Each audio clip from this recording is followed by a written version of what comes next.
Hey guys, it's Rochelle and today I'm going to show you how I paint a portrait.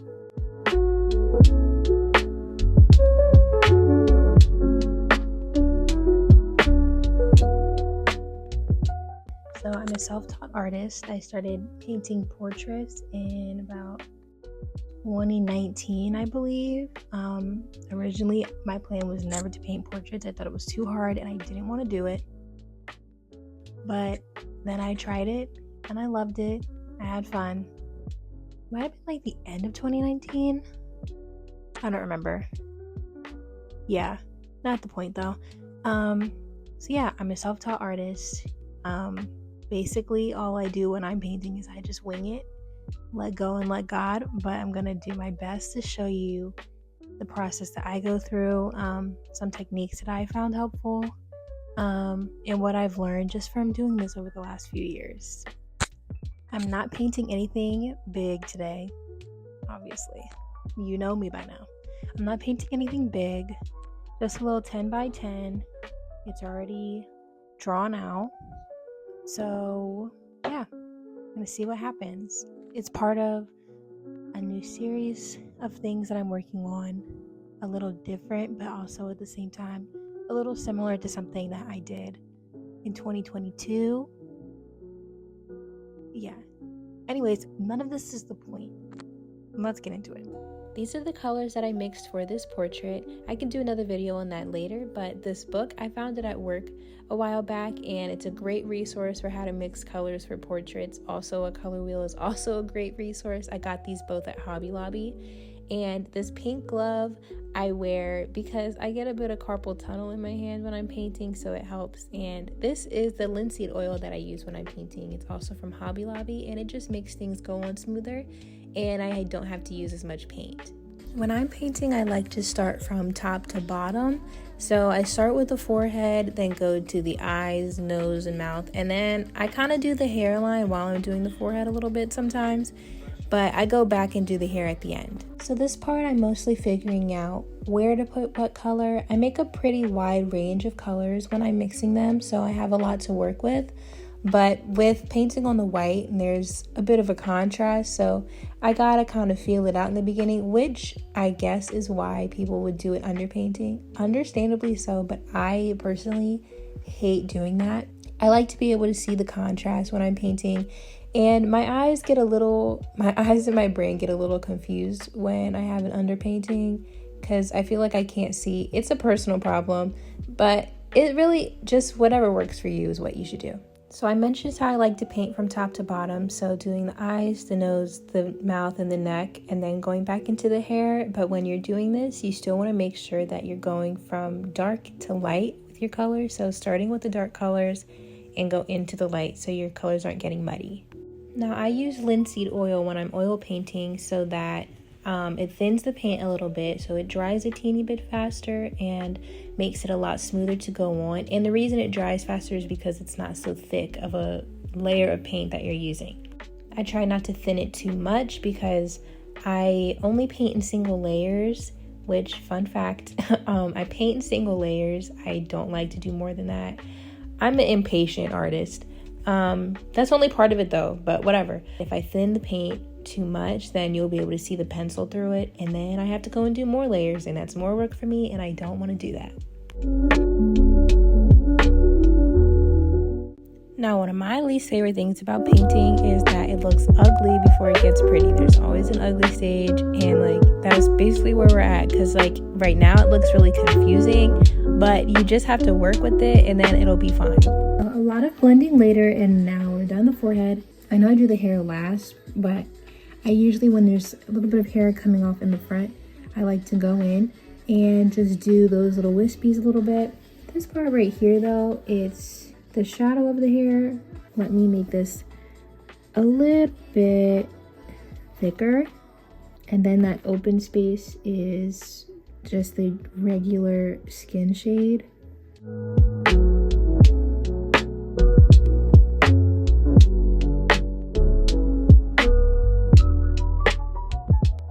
The This is a good point to show how important it is to really pay attention to how the skin tone varies with the lighting.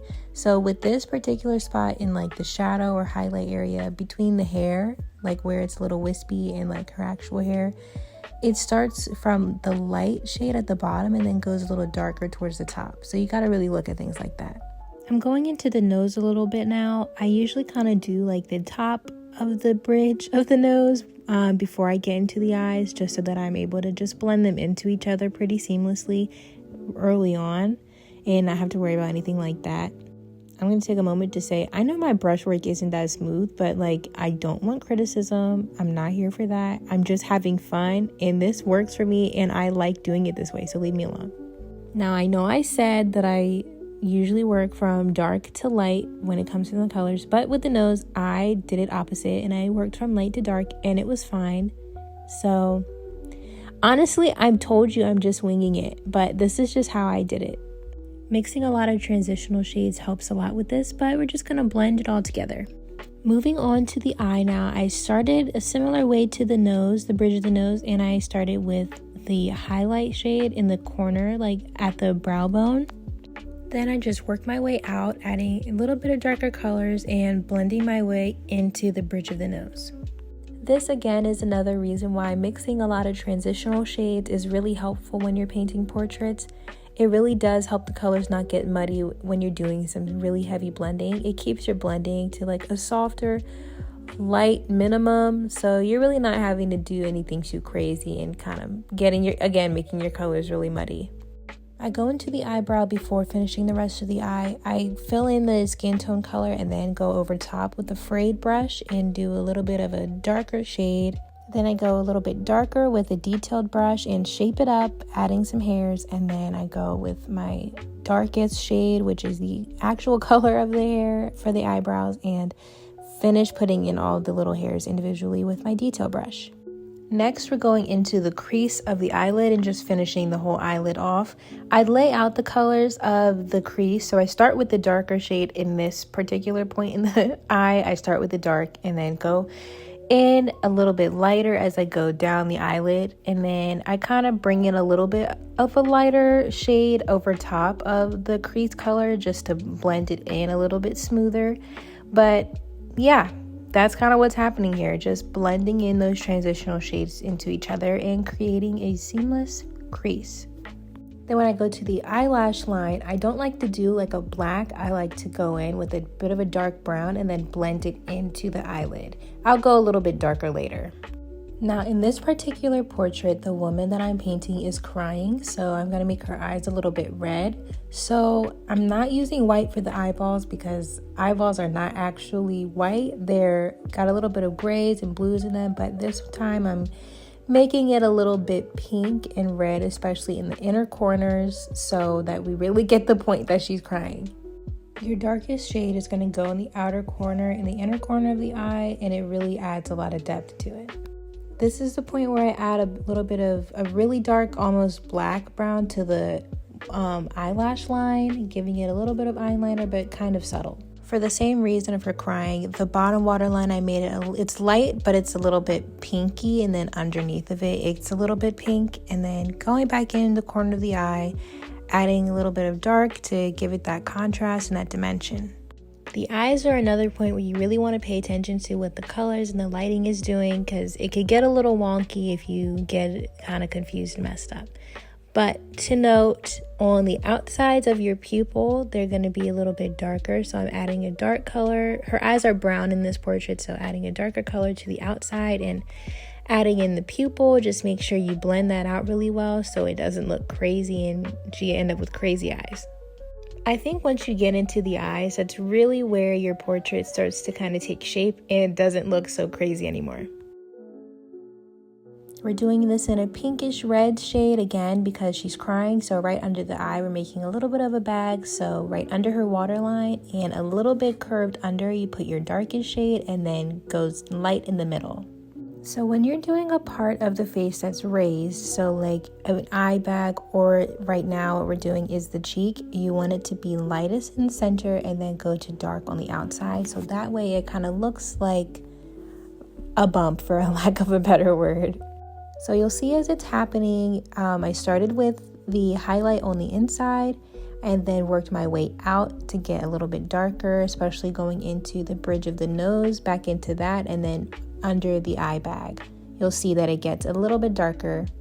You'll see as I get to it, but I adjusted a little bit when I got closer to the under eye bag. I made it a little bit darker under the bottom to kind of blend it out and make more of a defined shadow, and made it a little bit pinker or redder just to really make it look like she's crying, give it that crying effect. I also decided that I wanted her cheeks to be a little bit more pink, so I went in with a more pink shade and kind of got back into that. And because she's smiling, which you'll start to see, I made a little bit of a darker shadow on the outside of the cheek, like where it kind of creases when you smile at your smile line. So that's what happened there. I ended up finishing the rest of her nose off camera. Sorry about that, but what we're doing now is finishing off this side of her face and underneath her cheek and going into her upper lip area. So on the outside of her face, you want to have a darker color there and kind of blend it in lighter. That way, again, you're adding some depth and dimension to her head so it doesn't look flat. And then we're going right under where we did the darker shade on her cheek and kind of blending a little bit into that right now, and then going into her upper lip area, like right under her nose. I added the shadow on the outside of her nostril and then kind of drug that underneath the bottom of her nose and used that as a way to create the shadow and blend that into her upper lip and make the Cupid's bow. You'll see in a bit, but with the Cupid's bow, you're going to drag that shadow from underneath her nose down on both sides. So 2 small lines pretty close together. Then right in the middle of them, you're going to do a little bit of a highlight. And then right where it connects to her lip, in that little V, you're going to paint a little bit darker right there. So you're going to connect those 2 lines and kind of drag them underneath and make a little V with those 2 lines.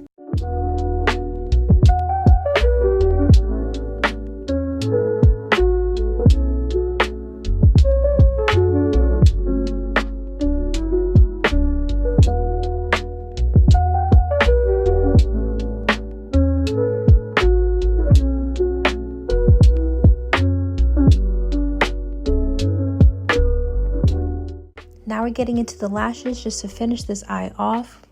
When you're doing this, you just want to do light flicks starting at the waterline and going all the way up.